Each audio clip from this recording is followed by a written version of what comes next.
So, you have that new Harry Potter movie for me? Yes, sir, I do. Wow, so what's going on with the characters? Well, I'll tell you, sir, all the guy characters decided it's time to have long hair for a year. Oh, okay, that's kind of random. A little bit. Is that the only thing going on this year, or? Nope, there's more, actually. So Harry and Hermione and the Weasleys are gonna go to this thing called the Quidditch World Cup. Okay. And they're also going with Arthur Weasley's coworker and his son, Cedric Diggory. How were we introduced to him? Just the normal way, you know, he suddenly drops out of a tree. That's not normal. Sure it is. So they head to the World Cup and there are a ton of wizards there. Very cool. Wow, I can't wait to see what the Quidditch World Cup is like. Right? Sounds super cool, doesn't it? So then we're gonna cut to right after it's all done. Oh. And the event's gonna get attacked by some Death Eaters and Harry's gonna get knocked unconscious. Oh no. Yeah, and so later he wakes up and everything's been burned to the ground and he's the last one there. Not a single person saw him there and he wasn't affected by the fire or smoke. That's what we're going with. And then this Death Eater, Barty Crouch Jr. shows up and shoots a dark mark into the sky. Oh, very ominous. Anyway, so eventually Harry goes back to Hogwarts and Dumbledore gives his annual speech about all the ways the kids might die this year. As is tradition, sure. So what's going on this year? Well, this year Hogwarts has been chosen to host something called the Triwizard Tournament. And what's that? It's this big competition between 3 wizarding schools, so a bunch of people from these 2 other schools come in and do little dances for some reason. Oh, that's fun. So to have a chance at being chosen, you need to be at least 17, and you need to put your name in something called the Goblet of Fire, and only 1 wizard per school can be chosen. Okay. And once the 3 names are chosen, somehow there's a 4th name, and it's Harry Potter. Wait, so are the students from the other schools just gonna live at Hogwarts now? Yes, even the ones that weren't chosen? Yeah, they're all just gonna kind of live there for a year. That's kind of weird. No, it's not. So then Dumbledore runs up to Harry and shakes him like crazy and says, "Harry, did you put your name in the Goblet of Fire?" Oh, that doesn't really sound like Dumbledore. Isn't he more calm and collected? Oh, yeah, that's a good point. Well, I'm profoundly angry inside all the time, so maybe I projected onto him a little bit. You should maybe see somebody about that. No! All right. So anyway, this is a super dangerous tournament, and if you're chosen, you're magically bound to compete. What does that mean? You have to do it. Right, but what happens if you don't do it? I don't know. I guess you die or something, right? That seems to be the implication. Why would this be a thing? Well, sir, they really want to know which school has the best wizard child, so death's gotta be on the table here. Oh my god. So throughout the year, Harry's gotta figure out what these 3 events are gonna be and how he should prepare. Got it. And freaking Draco Malfoy's gonna drop out of a tree and make fun of him. Why is everyone up in trees? So they can drop out of them at the starts of conversations. But, so anyway, then this new teacher, Mad-Eye Moody, pops out and confronts Malfoy, turns him into a ferret. Why is he called Mad-Eye Moody? Well, one of his eyes is magic and zooms in like a camera lens and goes, Isn't it magic? Why is it making mechanical lens noises? Unclear. But anyway, at the end of the movie, there's gonna be a big reveal where Mad-Eye Moody was actually that Barty Crouch Jr. guy the whole time taking Polyjuice potion. Oh, very twisty. Extremely, sir. So for the first event, Harry's gotta steal an egg from a dragon. Oh boy. But this thing breaks loose from its chain and chases Harry around Hogwarts. Wow, so I guess the teachers must intervene, huh? A dragon is loose on school grounds. No, they just kinda watch. That checks out, actually. That seems on brand for them. And then once he gets the egg, he's gotta go listen to it underwater while a ghost tries to look at his wiener. What? So then eventually for the next competition, he's gotta go underwater for an extended period of time. Oh, how come? Well, cause see, the organizers have kidnapped people that the champions care about. So like Ron and Hermione are there. There's the 8-year-old sister of one of them. Underwater. Get tied up underwater. So Harry saves the life of Ron, but also of the 8-year-old girl since her big sister got eliminated. Oh, wow. So obviously Dumbledore gives him some extra points for bravery, cause he does that any chance he gets. Wait, so they just kidnapped some kids against their will and put them underwater and we're gonna let them drown if the champions fail the task. Yeah, that little girl would have drowned to death if Harry hadn't saved her. Yeah, because like I said, they gotta know which young wizard is the best young wizard, so yeah, she would have drowned.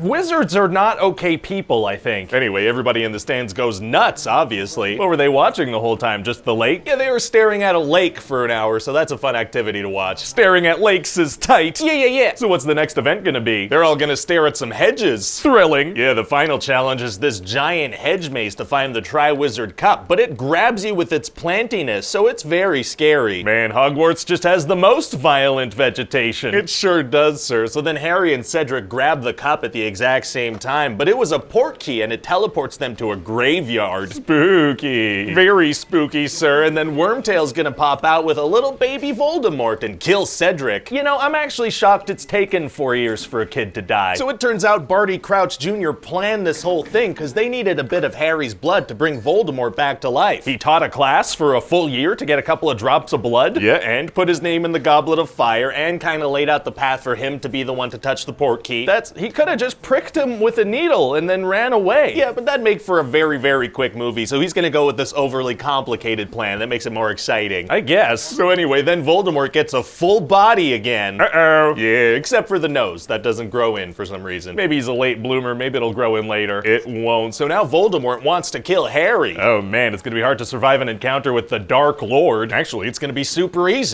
Barely an inconvenience. Oh, really? Yeah, because he gets some help from a couple of friendly ghosts. Oh. Do these ones try to look at his wiener? No, these ghosts are his parents' ghosts, and also Cedric is a ghost, and he's pretty chill about being dead. Our ghost back up. Yeah, and so then Harry's able to grab the portkey and go back to the tournament. Well, good thing it was a two-way portkey. It worked out pretty well, sir. So then everybody's in shock that Cedric is dead, and Harry takes off with Mad-Eye Moody. And does Harry figure out that it's not the real Mad-Eye Moody? He does, and then this guy recaps the entire school year for so long that Dumbledore and some teachers have time to bust in and help Harry. Oh, great. Yeah, and then coincidentally, at that very moment, his Polyjuice potion runs out. Fantastic dramatic potion timing. Definitely. So what do you think? Well, it sounds like a great Harry Potter movie, you know? Thank you. I just feel kind of bad for whatever actor's gonna play that Cedric Diggory character, you know? In all probability, that'll be the biggest role of his career. Yeah, poor guy.